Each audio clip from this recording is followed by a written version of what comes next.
Great, and thank you for that introduction. Welcome, everyone, and thank you for joining us today for this exciting discussion on CleanTech 2.0, the Pragmatic era.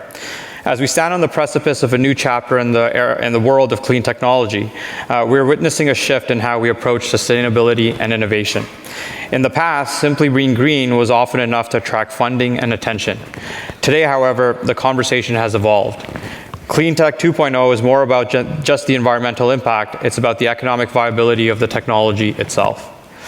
This era is defined by a more pragmatic approach, where success is not measured just by intentions alone, but by a company's ability to deliver scalable, cost-effective solutions that can thrive in the competitive marketplace. The focus is on making clean technologies not only sustainable for the planet, but also for businesses and economies. The question isn't just how can we be cleaner, but how can we do so in a way that is economically viable and drives long-term economic growth. Today's panel will explore the intersection of innovation, economic feasibility, and environmental impact. We will share our insights on how companies are navigating this new era, the challenges they face, and the opportunities that lie ahead for a cleaner, more economically sustainable future. On that note, my name is Akshay Dubey. I'm the CEO of CVW CleanTech, a TSX publicly listed company that had historically developed its own technology for the clean technology space, specifically for oil sands tailings. We have since diversified into being a clean technology royalty company and partnering with folks in the clean technology space as we see the funding challenges that some of these companies face. I'll pass it on to my colleagues on the stage, starting with Ani, Nishay, and Trisha. And just as an FYI, Cristobal wasn't able to join the panel, so Nishay jumped in at last minute, so we appreciate him joining the panel as well.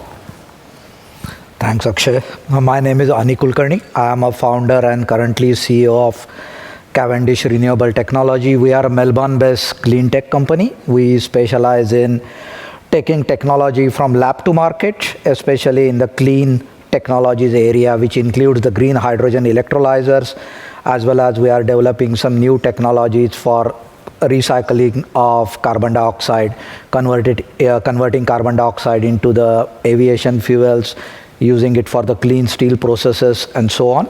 We have licensed our technology for manufacturing to one of the largest Indian company, Adani Group. And as we speak, they are taking one of our technology into the market. And that journey has given us profound sense of challenges and opportunities associated with taking technology from lab to market. And we are using that wisdom and experience to take our other suite of our technologies to the market. I am solid-state electrochemist by training, and also I'm faculty at professor at RMIT University. Great, thanks, Ani. Nishay? Thanks, Akshay and Ani. And first of all, thanks for having me here. It's a great pleasure to be here. It's a little cold for, but cold and bright. But yeah, cold and warm there. So otherwise, it's good. So I'm Nishay Chadha, founder and CEO of Ace Green Recycling. We are a battery recycling technology company who recycles both lead and lithium batteries, not just lithium, which is quite the hot topic these days. So the idea is to create sustainable technologies which do not require conventional burning processes. You create modular setups which are very scalable, very efficient, and very profitable as well, and not just scaling on the ESG metrics, but also on the profitability metrics, which Akshay was also kind of alluding to. We build our own plants in markets which are appreciative and have a very large base, for instance, in the US and in India, but in markets which are smaller, where we need some local partners, for instance, Taiwan, Israel, France, we go and license our technology. So the idea is to build your own plants as well in certain markets, and also, facilitate licensing, through licensing deals, facilitate setup of these facilities worldwide. So that's kind of what we do as a company. We are a Delaware registered company, co-headquartered between Houston and Singapore. My co-founder, who's not here, he's a scientist from Texas A&M, who basically masterminded, or that's the brainchild. It's his brainchild, the whole technology piece which we are working on. One last bit: we are going public by June, hopefully July, if we get all the approvals on time, on NASDAQ. So yeah, it's very exciting times for us, and look forward to having a chat here. Thank you. Welcome to the panel. Hi, everybody. I'm Trisha, and I'm from SG Innovate. So I guess I'm a little bit different from the rest of my panelists because I'm actually not a founder of a company. I'm actually representing the venture capital side of things. So I probably will be able to spice up our conversation a bit. So prior to being in the venture capital space, I was a U.S. patent agent. I was practicing out of New York for quite a number of years before I went on to evolve my career into technology transfer and being a certified or registered technology transfer professional. So all of these things culminate and links up to my investment role right now, because at SG Innovate, we only look at deep tech startup companies. And some of the companies that we invest in actually champions clean technologies. And looking at clean technology started for me probably a generation ago, just about 15 years ago.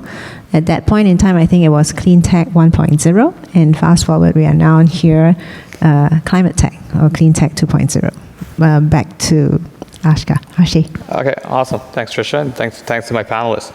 So really the theme here that we're touching on is, what does this pragmatic era look like? We've clearly seen the market change here over the last 4 to 5 years. A surefire way to get funded at a crazy valuation in 2020, 2021 was to put the word clean tech or the word carbon in your company name. That market has obviously changed quite a bit over the last few years. We've seen investors pull back, we've seen capital pull back, yet we see a lot of promising technologies on the horizon. So as we think about this era, this 2.0 era of pragmatism, what are the lessons that we can take from the last 5 or 10 years that we can apply to our businesses to make sure that these technologies see the light of day, become commercial businesses, and really deliver the success that we're all looking for, both from a financial and from an environmental perspective? So maybe I'll start off with Trisha at the end, who's got a unique position, and then we can kind of work our way back. So for us, when we look at this, I think first and foremost is, if the technology is sound and it's proven out, then the next step is whether you find investors who believe you and has staying power to keep you going, regardless of what's the climate. Because there will always be ups and downs in whichever sector that you are entering into or planning to be involved in. So staying power remains key. And of course, being able to finance yourself or to bootstrap. Most of the time, for SG Innovate, we actually invest in seed stage companies very early. We even go further upstream to look for technologies and start the company. So for us, what we believe in when we put money down is really to weigh in on the fact that if it is scientifically proven and there's no issues with it, then the next thing is actually finding a business model that suits the technology to deliver on what it promises. And that's where a team needs to come together. So for us, when we invest, we look at a couple of things. The science is usually not the issue. It's usually the people, and then how well they sync up with the market and positioning it properly for a good value proposition. Awesome. And so obviously you're focused on the earlier stage of investment. We have 2 companies up here that have done a great job navigating some of these landmines that might exist in building out these businesses. So maybe Nisha, you can touch on how you've seen the last 4 or 5 years evolve and how that's impacted how you think about your business. Sure. See, I think you mentioned you are an early stage investor, but you've mentioned a couple of very interesting things, like when you see potential investments or target investments, you look at the teams, you look at the science, and science often checks out. But then something very interesting which you mentioned is if the technology is proven, right? Now the definition of is the technology proven or not varies from investor to investor, right? What was considered to be proven technology in 2020 is not considered to be proven technology today. So the parameters have shifted substantially. So if you had like something working in a laboratory in 2020, that would be proven technology. Maybe in 2021, that was a pilot project. Maybe in 2023 or 2024, that same thesis became, hey, do you have some set up in a particular country? And then in 2025, you're really talking about, hey, do you actually have some EBITDA there, which is there to prove that the technology is working? The challenge comes where we are talking about deep tech here. We're talking about energy transition, which means it's not software. It's really capex heavy businesses where a lot of VCs, a lot of investors, they look at people and companies and scientists who are bootstrapping these companies, but you cannot really bootstrap your way to setting up a large factory, because factories need millions of dollars. And oftentimes, that's where a lot of these businesses get crushed, because at some point in time, and we were having a chat before this panel, that yes, you can go and raise money if you need $20 million for a plant. Are you going to dilute 80-90% of your company? Or maybe if you need $50 million or $100 million, you've built that company for the last 10 years, because tech takes time to be taken to a particular TRL level, 8 or 9, then you need millions or tens of millions of dollars. How do you then finance? And that's where a real gap exists, because you've already crossed VC risk, which means that VCs are no longer your target investors, because the mindset of a VC is, hey, I'll invest in 25 companies and maybe 2 will skyrocket, right? So their risk-reward ratio is very different. You're not yet PE ready, because you don't have $10-15 million of EBITDA. They like more infra-like projects. They like more regular cash flow-like projects.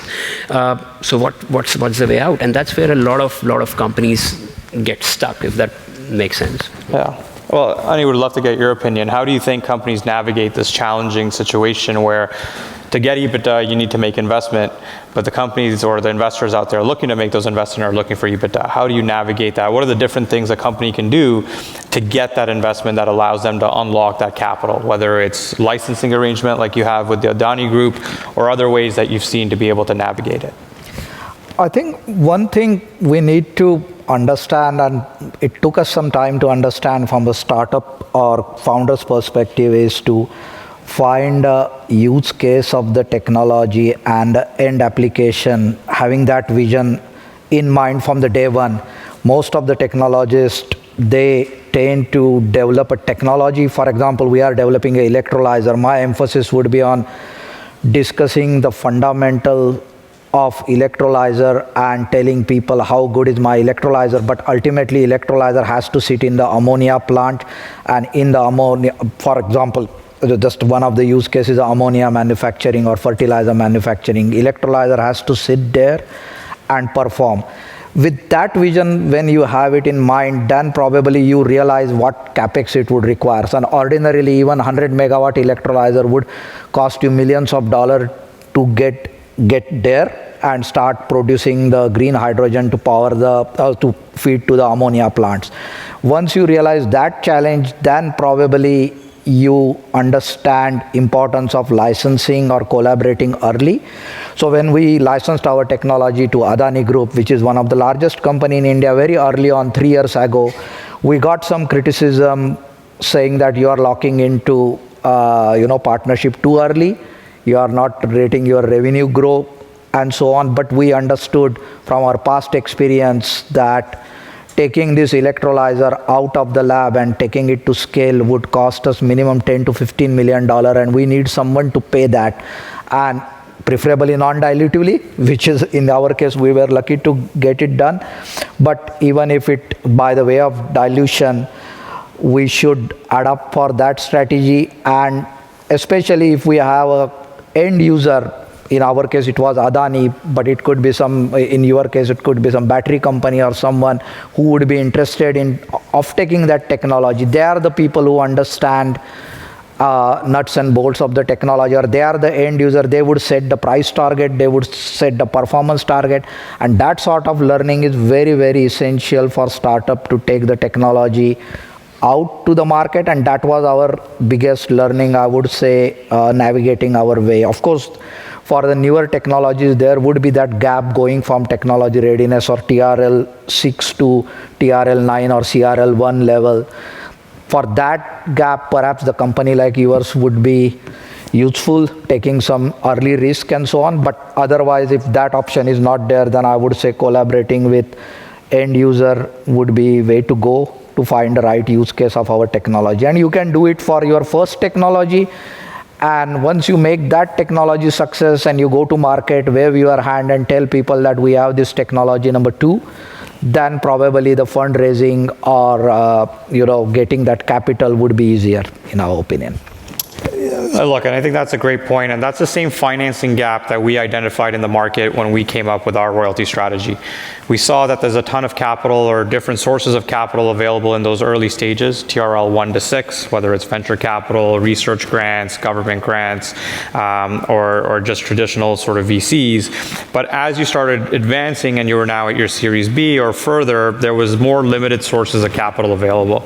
I think that's where coming up with a non-dilutive type of financing, as we discussed, is really interesting, because what most operators and entrepreneurs really want is they've spent their life's work really developing a technology.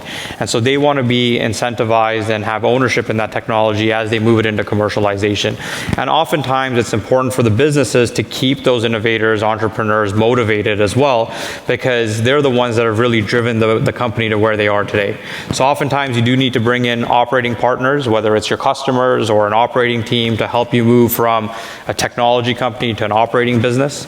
But at the same time, you do also need to make sure that you keep the strength of the business in there, which is really the intellectual property and the people that delivered that technology in the first place. And so we saw an interesting opportunity to provide non-dilutive royalty financing to folks, allow them to go out and build out their first-of-a-kind facility or their first initial facilities, and really help them build out their business. And so that's really what we're looking to do at CVW CleanTech with companies like yours, where we see a path forward in terms of really helping with that growth. One thing that I've also seen is oftentimes companies do need to change. I think it takes a very specific skill set to come up with the technology. I think it takes a very different skill set to run an operating business that's actually going to produce, as we all understand here, is important, EBITDA or cash flow. And so that evolution is something where companies often struggle, is how do you pivot and how do you make that change? And how do you need to rewire yourself to be successful moving into that operating phase? So again, would love to hear kind of, Tricia, you have companies that are now growing up and hopefully will be in that stage as you look to exit some of your investments. Where have you seen them be successful or unsuccessful in that growing up phase?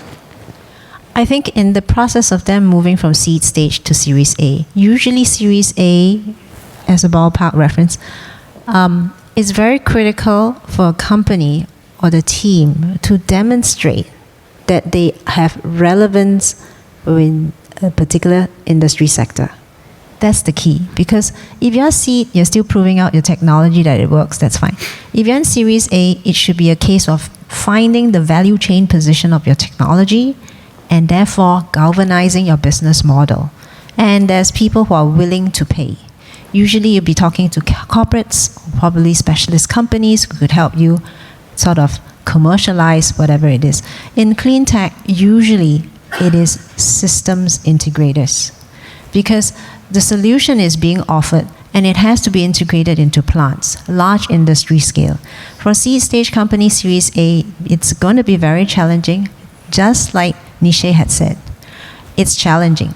But from our perspective, when we look at our companies in the portfolio, if they manage to get to a point where their customers are talking to them, the customers are asking for proof of concept projects with them, even if those customers are not going to be through the CVC invest in these companies, at least as an investor, existing shareholder, we could double down on them.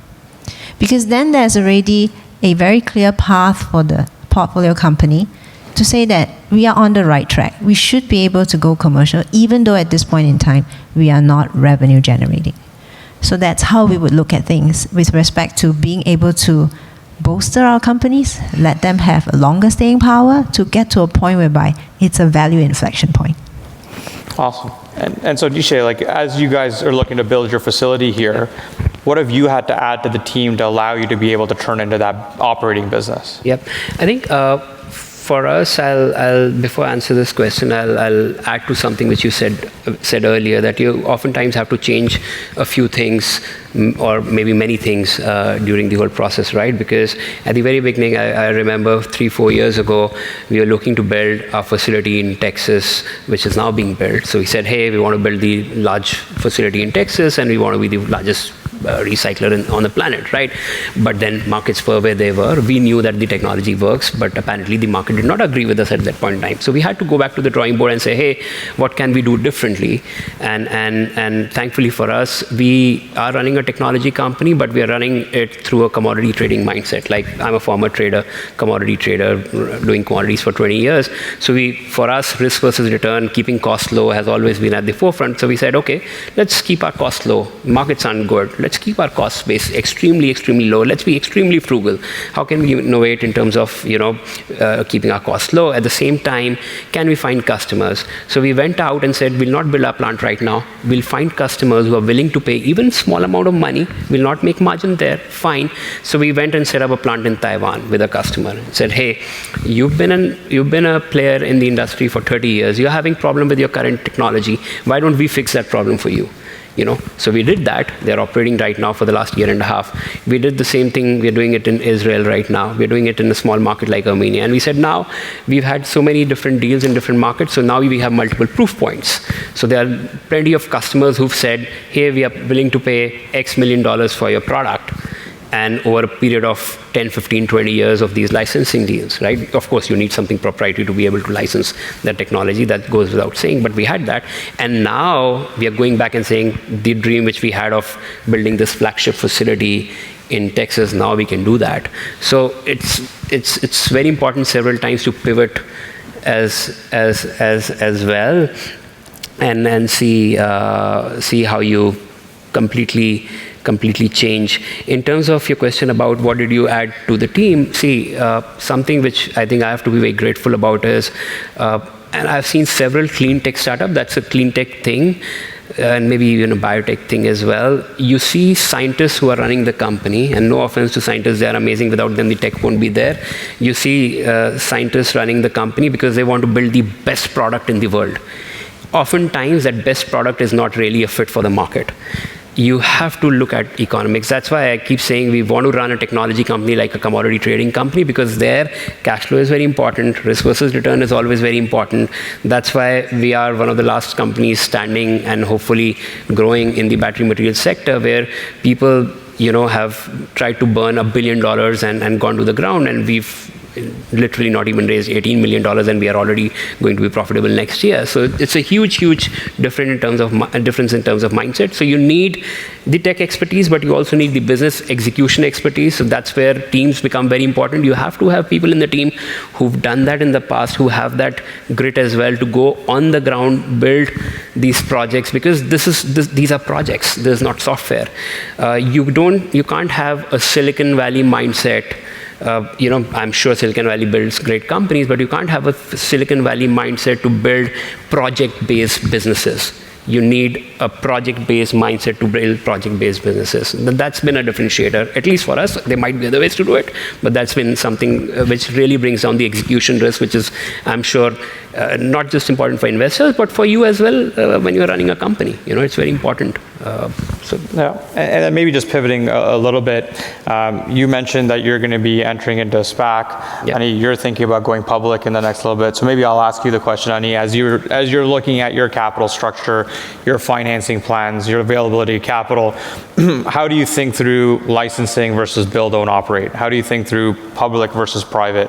What are the key considerations that you're thinking about in your CEO seat to allow you to get what you need to turn this into a successful business? I think from our perspective, most important thing is validation of the technology on the field. As Nisha was alluding to, that this is not a Silicon Valley model. We can't just project the performance of the system or device, electrolyzers in particular, just by doing some numbers on the spreadsheet. Here we need to prove our product on the ground.